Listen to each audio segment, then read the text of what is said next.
میں بھیجا، اور جب اعلان ہوا جنگ کا، وہ بچے میدان جنگ میں آئے تو کہا کہ چھوٹا بچہ تھا وہ تو سپہ سالار جو تھے جنگ کے، کہا بیٹا تو بہت چھوٹا ہے. جہاں لوگوں کی بھرتی ہو رہی تھی، جنگ کے لیے تیاری ہو رہی تھی، تو کہا کہ نہیں میں جنگ پر جاؤں گا.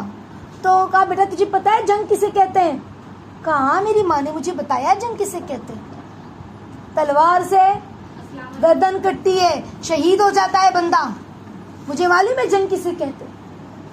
تو کہا کہ بیٹا تو بھی بہت چھوٹا ہے. تو ضد کرنے لگے نہیں میں جاؤں گا. میری ماں نے کہا ہے سینے پہ تیر کھانا لیکن پیٹھ دکھا کے نہ آنا. تو انہوں نے سوچا اتنی اچھی بات کرتا ہے، راستے بھر دل لگی ہو جائے گی، ساتھ لے چلتا ہوں. اب ساتھ لے گئے. اب راستے میں ایک جگہ رکنا ہوا آرام کے لیے. کھانے بنانے کی جب باری آئی تو کہا میں کھانا بناؤں گا. تو کہا بیٹا تو بہت چھوٹا ہے، اتنوں کا کھانا کیسے بنائے گا؟ کہا میری ماں نے مجھے کھانا بنانا بھی سکھایا ہے. 9 سال کے تھے. کہا میری ماں نے مجھے کھانا بنانا بھی سکھایا ہے. کہا تھا کہ میدان جنگ میں سپاہیوں کا کھانا اپنے ہاتھ سے بنانا. جب انہوں نے کھانا بنایا تو لوگ حیران ہو گئے کہ اتنا چھوٹا بچہ اور کھانا بھی بنانا جانتا ہے. اور پھر جب کھایا تو بہت ٹیسٹی تھا.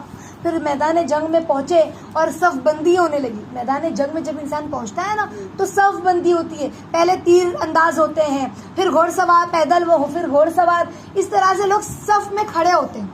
ایک صف لگتی ہے، ایک ترتیب سے لوگ کھڑے ہوتے ہیں. تو یہ سب سے آگے آ کے کھڑے ہو گئے. تو کہا بیٹا تو آگے کیا کر رہا ہے، پیچھے جا. کہا نانا میری اماں نے کہا تھا کہ صف میں سب سے آگے کھڑے رہنا اور سینے پہ تیر کھانا، میں سب سے آگے رہوں گا. تو وہ پیچھے جانے تیار نہیں، اور جنگ کا میدان ہے، اتنا گرمی کا وقت ہے. تو کہا ٹھیک ہے، جو سپاہی تھے ان سے کہا اس کا خیال رکھو، اور ان کو اجازت دے دی. اب جب جنگ شروع ہوئی، ابو قدامہ نام تھا ان کا. کیا نام تھا؟ ابو قدامہ.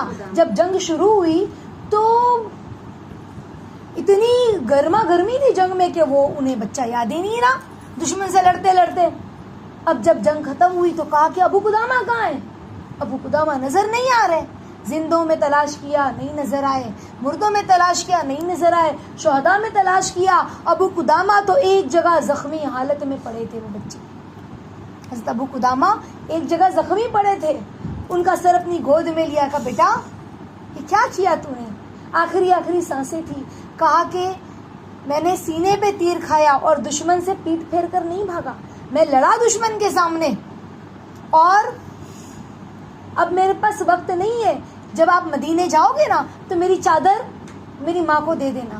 تو کہا میں تیری ماں کو نہیں پہچانتا.